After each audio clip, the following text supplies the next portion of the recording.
Hello, everyone. My name is Andrew, and this is the Culips English Podcast. Hello, friends, and welcome back to Chatterbox, the Culips series designed for intermediate and advanced English learners, where we present natural, unscripted conversations about a wide range of interesting issues. Maybe it's a current event, maybe it's a trending topic, or sometimes even it's an interview. And that's what I have prepared here for you today, is another interview. So in a recent Chatterbox episode, I interviewed our Discord mod extraordinaire, Alina. Did you hear that episode? Actually, if you haven't heard that episode yet, I'd recommend that you go back and listen to that interview first and then listen to this interview today, because I think it's better if you listen to it in that sequence. I'll put the link to the interview with Alina in the description for this episode. The reason I say that you should listen to that episode first is because you could consider today's interview to be a follow-up to that conversation I had with Alina, because today I'm going to be talking with her husband, with Alina's husband. His name is David. And I'm really happy to welcome David to Chatterbox because not only is he an amazing guy, he's really kind and fascinating, but he's also the first ever guest that we've had on Culips from Ireland. You know, every country in the English-speaking world has its own unique accent. Or actually, to be more specific, in most cases, every country in the English-speaking world has several different accents. And of course, Ireland is no exception. So I'm excited that you guys can get some exposure to a new accent, something a little different that you don't hear all of the time on Culips. And you can also learn about a new culture as well through getting to know David in this interview. So during the conversation that I had with David, we chatted about many different topics. I start the interview just by asking David some basic information about himself, about what he does for a living and what his hobbies are. And then next we talk about what Ireland is like and what the people and the culture of that country are like. We also talk about the Irish language, and we compare some ways in which Ireland and Korea, the country where I live, are similar, but yet at the same time, really different. I asked David to teach me some Irish English slang, and he taught me some brand new expressions that I had never heard before, which I loved. And then finally, the interview ends with me asking David about some of Ireland's cultural superstars. So I really hope you guys enjoy this episode, and I feel like the content for this one may be a little bit more difficult than our regular Culips content because of some of the cultural references that we talk about. But don't worry, there's an interactive transcript and a helpful study guide for this episode for all Culips members that will make listening and learning with this episode much, much easier. If you're not a Culips member yet, become a Culips member today to get access to the study guides for all of our episodes, plus much more, like ad-free audio, access to the member-only area of our Discord server, invitations to our monthly member live streams, our Fluency Files series, which is member-only, and there's so much more. So to see all the details and to sign up and become a member, just visit our website, culips.com, or just follow the link in the description for this episode. All right, so it's time to meet David. I hope you guys enjoy this interview as much as I did. Here we go.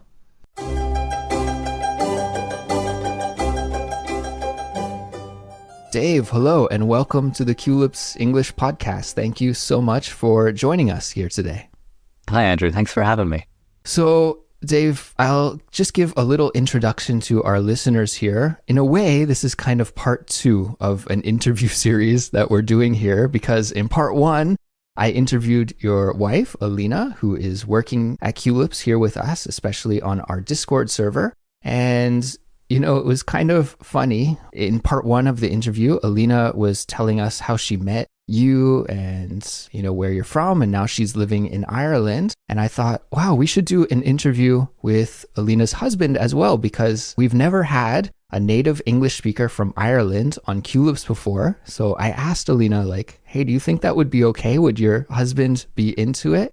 And she said, you know what? I think he would be okay with that. And so here we are. We have you on Culips, and it's a pleasure to have you here. So thank you so much for spending some time with us today. Yeah, I'm glad to be here. I'm up for anything. Awesome.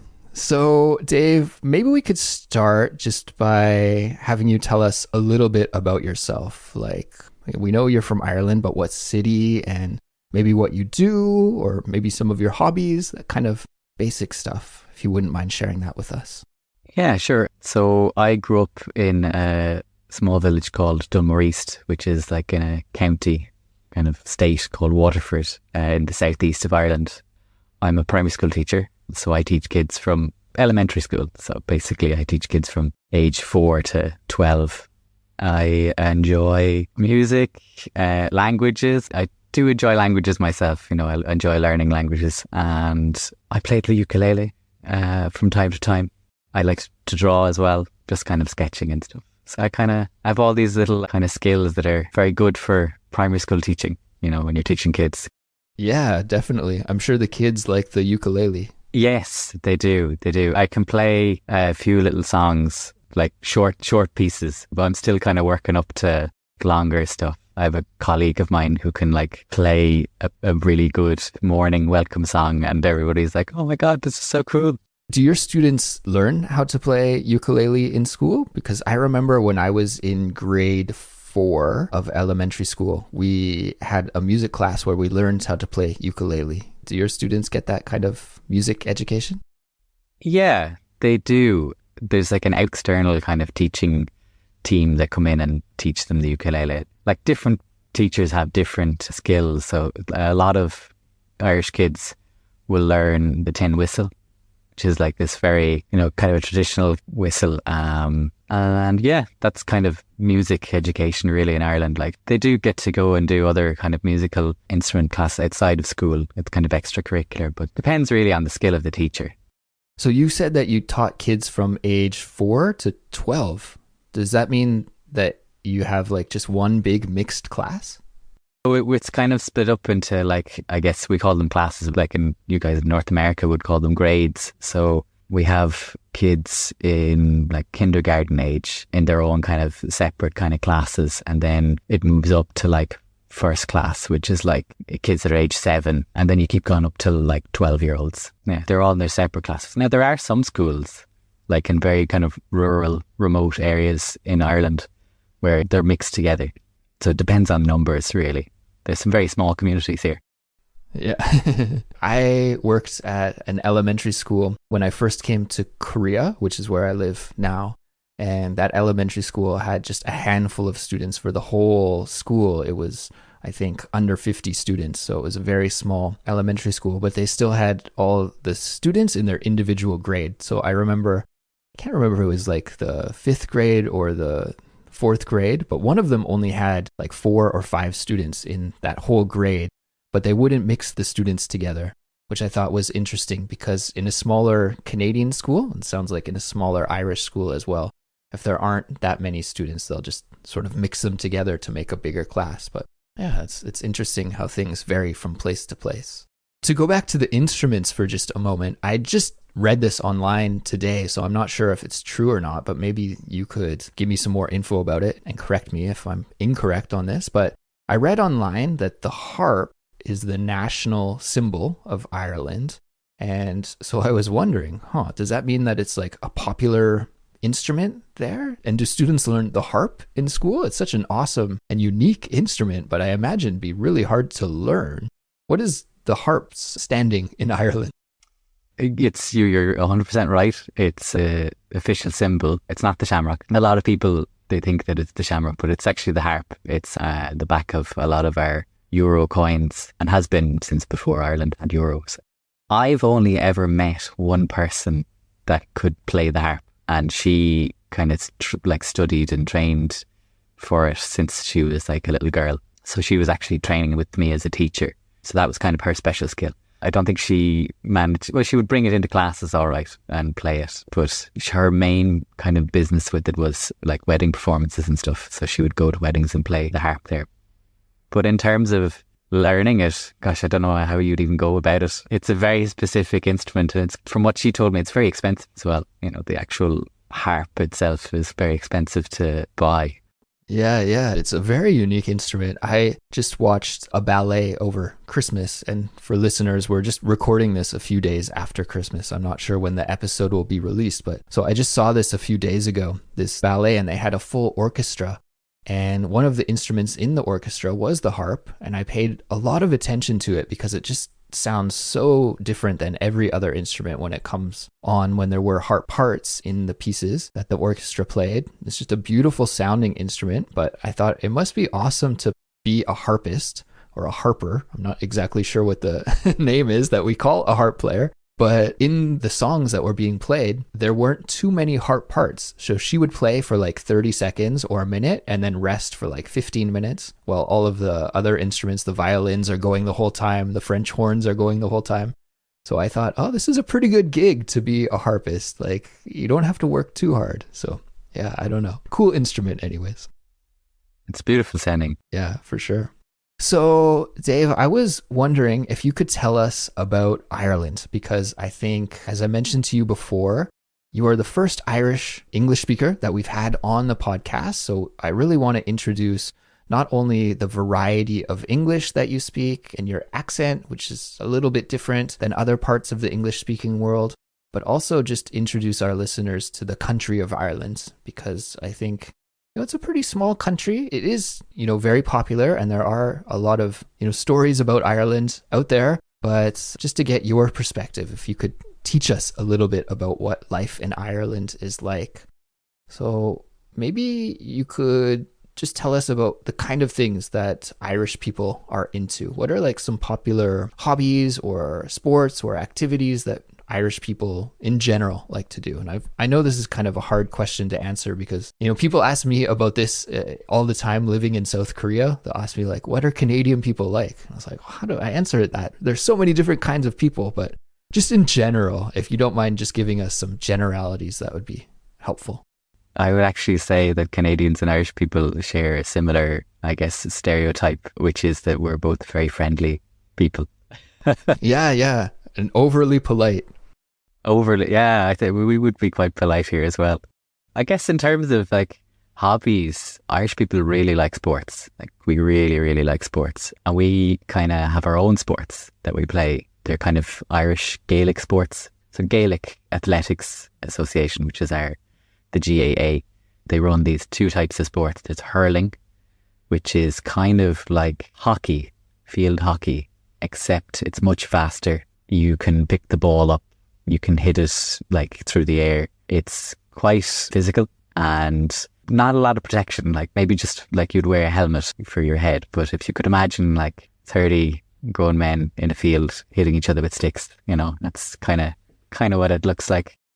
Like when people not from Ireland like watch it, they're very like, oh my gosh, what is this? This is very violent and brutal, but it's a very skillful game, like you have to be able to balance the ball and run at the same time. And it's a very small ball, about the size of a tennis ball, but not as bouncy. So it's a very exciting game. And where I'm from, it's the main kind of interest in sport there. Then there's like another sport called Gaelic football, which is, it's like a mix of like soccer, except you can pick up the ball in your hands, kick it from your hands, and you can kick it into a goal or over a goal. And depending on where you kick it, you score more or less points. So is it similar to rugby, what we would call in North America rugby? Yeah, definitely. Like similar to rugby. Like the scoring over the goal is a thing. It's like a mix of soccer and rugby, basically.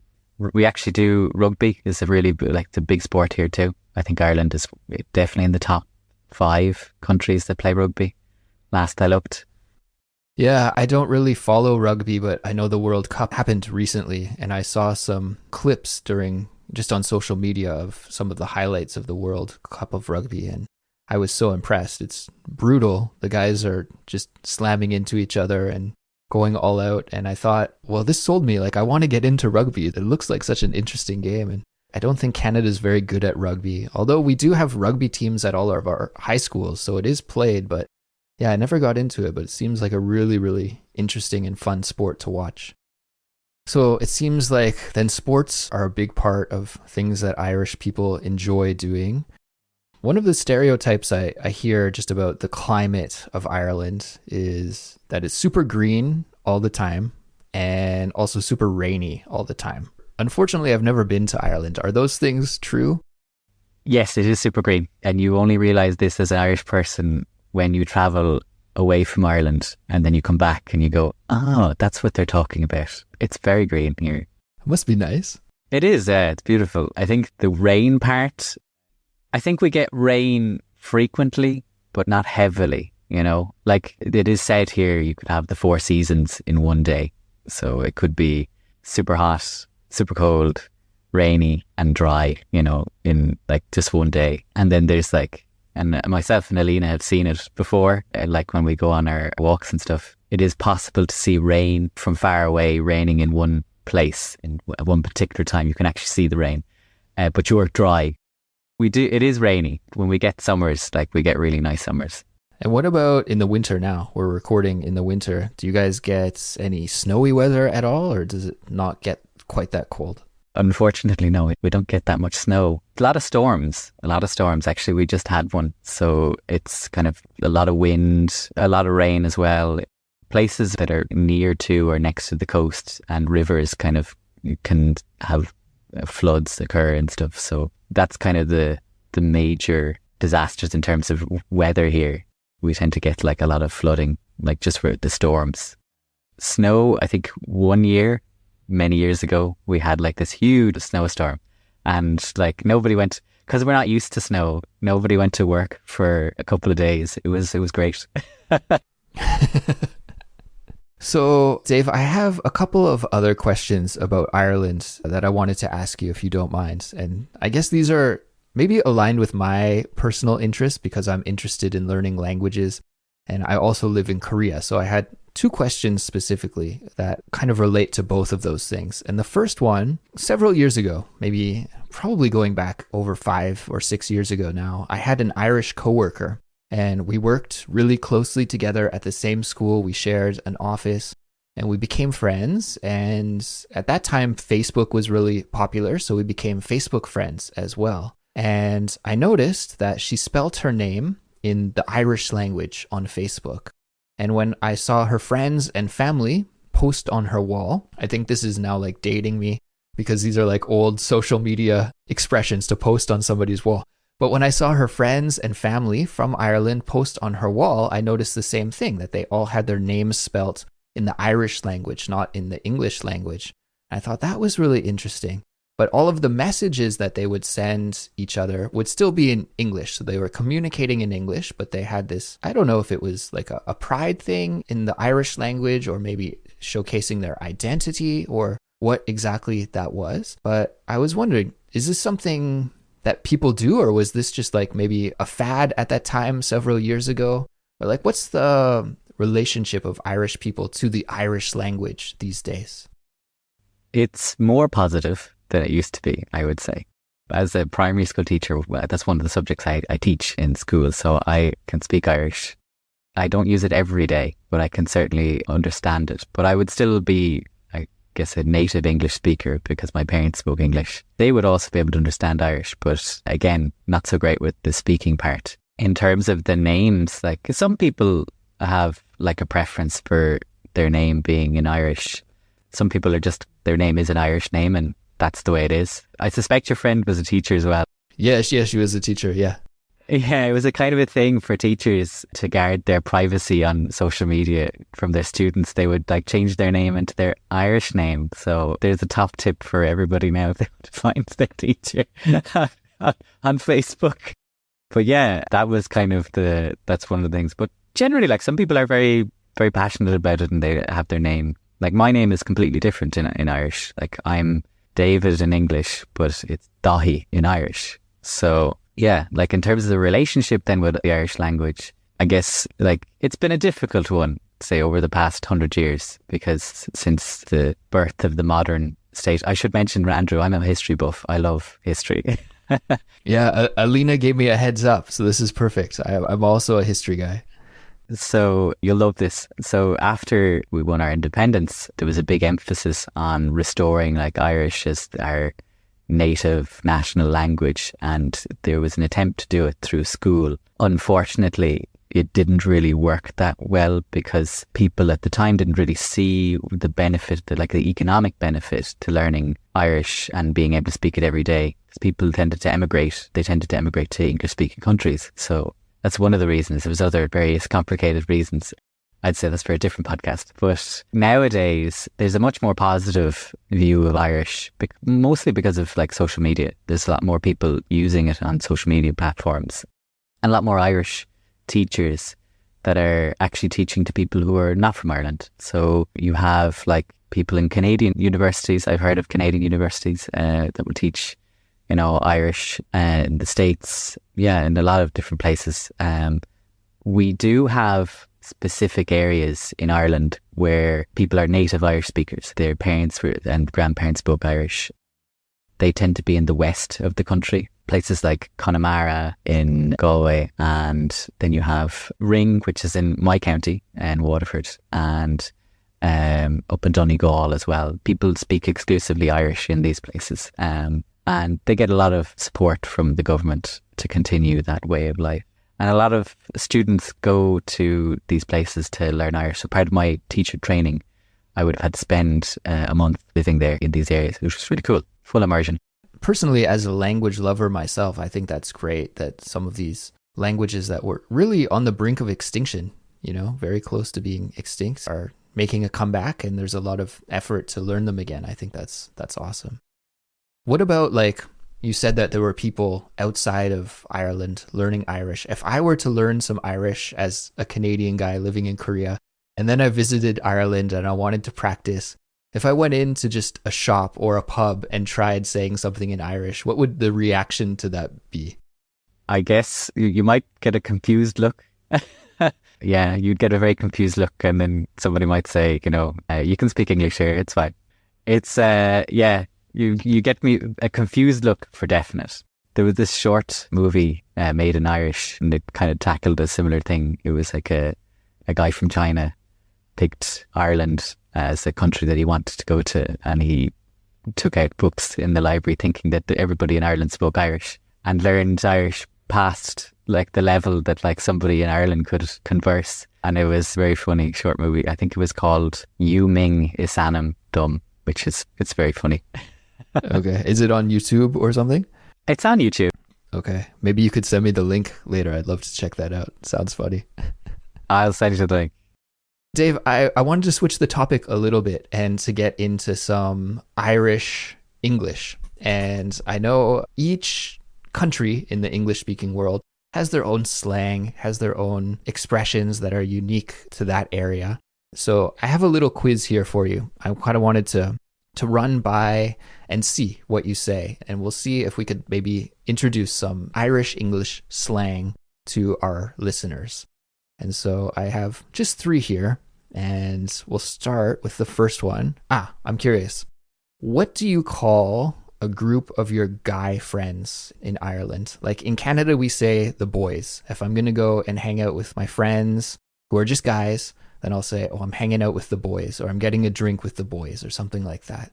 What would you say in Ireland? What do you say, the lads, or? Yeah, we do say the lads. The lads, okay.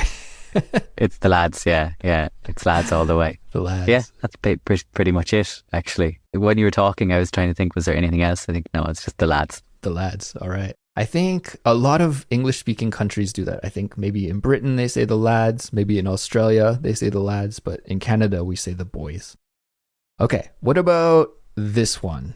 What would a city person call a person from the countryside if they wanted to act sort of hoity-toity and superior and look down on the countryside person, maybe indicating that they're less educated or less cultured than a city dweller? I think in Canada we'd say something like a hick, like that person's a hick.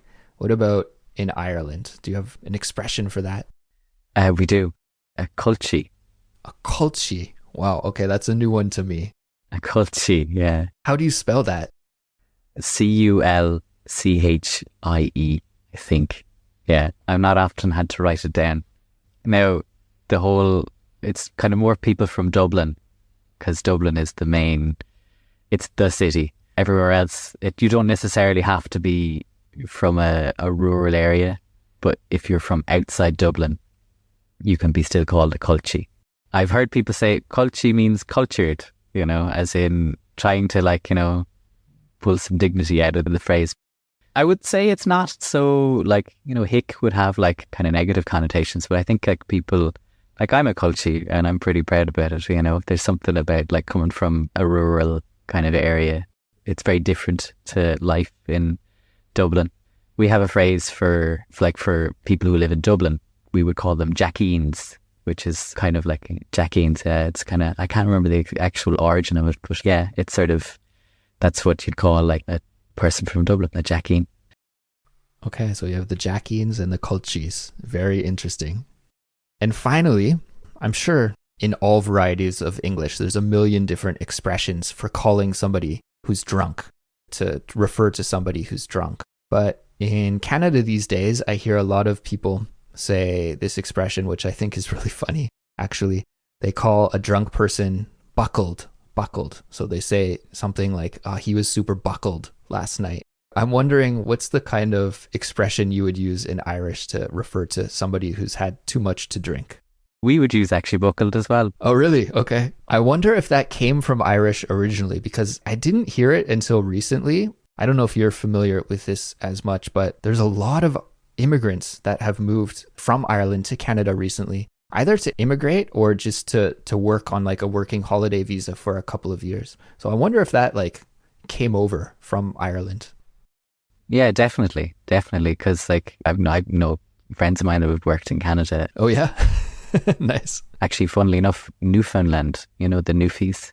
Apparently, here's a quick fact for you. Newfies a lot of them are descendant from where I'm from Waterford. And I've met a couple of them and they sound very similar to people from the city, Waterford City, which is bizarre. They have the same accent. It's bizarre. I mean, I've never been to Newfoundland, but I do have some friends from Newfoundland, and great people, great culture, but it's a really unique kind of Newfoundland culture almost. I wouldn't really want to say that it's Canadian culture because it is very specific to that location, and it seems almost in between Irish and maybe Scottish culture and Canadian North American culture. So really interesting place. And going back to your question about, because I had to think, we might say something like, I'm banjaxed. Banjaxed. And we have a couple of other ones. I'm not sure if I can say them. Yeah, there's probably some ones that I could guess that are maybe a little bit crude, but what does banjaxed mean? What's the breakdown of that word? Kind of just broken. You wouldn't necessarily just call, if you said if you were drunk, you'd say I'm banjaxed, but you could say oh, my car is banjaxed, as in it's broken down. Actually, I think there's another one we would say, I'm flutered. Flutered, yes. I don't know the origin of that one. That's one. So I think that's the two. Banjaxed definitely you hear a lot more. Okay, well, thank you for sharing that with us, Dave. That's very interesting. I learned some new vocabulary myself, and I'll have to keep my ears open for it when I speak to some Irish people next time. I don't want to take up too much of your time. We've already had such a great conversation, but before I let you go, I did want to play a little game with you, because I think as a Canadian person thinking about Ireland, the country is quite small, really. What's the population? Around 5 million people or so? I guess if you include Northern Ireland, it's 6 million, but around 5 million in the Republic of Ireland. Okay, so pretty small country. But I think maybe it hits above its weight when it comes to pop culture, Irish pop culture, in terms of celebrities and musicians and bands and just people knowing about a country that size. Maybe compared to a similar country of 6 million people or so, a lot of people in North America would know practically nothing about that country, but Ireland's an exception and we know a lot about that. So because of this, I wanted to play a little this or that game. And I'm just going to throw out some different pop culture references or references that I know about Ireland. And what I would like you to do, Dave, is to tell me What is your favorite one of the two that I throw out? And then also, what do you think is the most popular of them in Ireland? So what is the one that most Irish people would say, oh yeah, this is the best one? Is that okay with you? All right. Okay. That's all right with me. So I'm going to start with music because I know you're a music guy. So number one, Bono or Phil Lynott? Phil Lynott. Bono from U2, Phil Lynott, from Thin Lizzy. Oh, Phil Lynott. Yeah, Phil Lynott. Yeah. And what about Irish people? Would they be more like U2 or Thin Lizzy? I mean, U2 is such a huge band globally. Maybe Thin Lizzy not as much, but... That's really, that's actually kind of difficult. I think Thin Lizzy was like a band before their time. You know, they were really they had amazing songs and they played amazing music. But in terms of a global reach, I think U2 really put us on the music frontier. You know, they were really put us out there in terms of popular music. I'd say there's a lot of U2 fans still here. It's kind of, we would acknowledge Thin Lizzy's contribution, but also we would enjoy U2 every now and again. Bono himself can be very hard to swallow sometimes in terms of what he gets up to, but it's hard to say. It's hard to say whether Irish people like them both. It's kind of asking you to pick which child is your favourite. Right. They're both loved in their own special way. Yeah, they're both loved in their own special way, exactly. Yeah. So next question is also a music question, but now with some women singers. From Cranberries, Dolores O'Riordan, I think I'm pronouncing that correctly, Sinead O'Connor, or Enya. 3 massively famous singers. Oh. Who do you choose? I would say out of the 3, Dolores O'Riordan from the Cranberries, simply because of that song. I would choose her as well out of the 3. So we're on alignment here. Yeah. I saw Enya's house once. Oh, yeah? Yeah. A friend of mine lives in the area that she lives in Dublin, Dalkey, and she kind of lives in a castle. Yeah, I was going to say, I was surprised you said house. I always imagined her living in a castle. She lives in it's kind of a castle, all right. Yeah. She has her own private beach. She's done well for herself. Yeah. And she would probably know where to go to learn the harp too. She could probably hook you up with that info. Yeah, 100%. Yeah. In terms of Irish bad boys, Conor McGregor or Colin Farrell? Oh, are you asking me in terms of who I'd prefer to hang out with, or? Yeah. Okay. Let's say it that way. You could have, I don't know, a drink with one of these guys, or you could say neither. I think I'd prefer Colin Farrell. I think Colin Farrell has really calmed down in the last couple of years. He's quite interesting as well. Conor McGregor, I mean, he's kind of a bit controversial, you know. He even, he does kind of, what do you call it? He kind of gets in trouble a little bit every now and again. So I prefer Colin Farrell. I think he's settled, he's settled down a good bit. Okay. Matured a little bit. And is Conor McGregor just huge in Ireland? From whatever I see online, it seems like he's very, very popular there. Is that the actual case?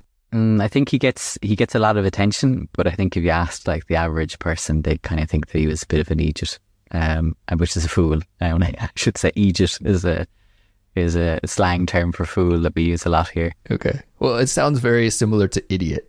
Okay, last question. I had to do a little research on this, so hopefully I'm not making a fool of myself, but berries tea or lions tea? Berries or lions? Wow. Andrew, you've done a magnificent job on research. That's fantastic. I'm impressed. Oh, I would say lions tea. Even though I drink berries a lot, I would say if I was buying it, lions. There's a kind of an interesting thing about that. Berries tea is sort of associated with Cork City, and Lions tea is associated with Dublin City. And there's a bit of a rivalry between Cork and Dublin because Dublin is the capital city and Cork wants to be the capital city. So there's this kind of thing about berries and Lions tea. But I would drink both. I'm happy to drink both. I'd prefer Lions, but I'm happy to drink both, Andrew. Is there a big difference in the taste between the two? If you were set up on a blind taste test, could you pick one out? I would say there is, but if you asked Alina, she would say there's absolutely no difference. There's even better tea than this. Why are we drinking it? Well, Dave, thank you so much again for coming onto Culips and sharing your culture with us. It was very educational for me, and I'm sure for all of our listeners as well. And now I'm going to put Ireland down on my bucket list as a place that I want to visit, because it just sounds like a really fantastic place. And I hope that I can get there one day sooner than later. So thanks so much again for your time today. No problem. You're more than welcome to come anytime.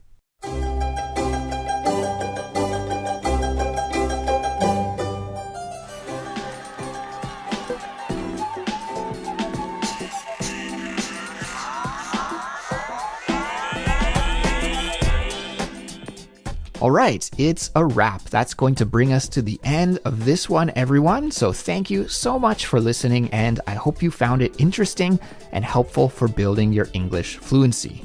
And congratulations on making it all the way to the end. You're taking the right steps toward becoming a better English communicator. So keep up the good work. And remember, there's an interactive transcript and a helpful study guide for this episode available for all Culips members. And you can sign up and become a member by visiting culips.com or by following the link in the description for this episode. If you have any questions or comments related to this episode, please join our Discord server. That's the place where our community gathers to connect with each other, to share our opinions, and discuss Culips episodes in more detail. The Discord server is free to join, and the link to do that is in the description for this episode. And hey, I think even David is a member of our Discord server. So if you're lucky, he may even just reply to one of your questions or comments himself. If you enjoy learning English with Culips, please support us by leaving us a 5-star rating and review on your favorite podcast app, telling your friends about Culips, following us on Instagram or YouTube, or by joining our Discord server. That's it for now, but I'll be back again soon with another brand new episode. Until then, please take care, and I'll talk to you next time. Goodbye.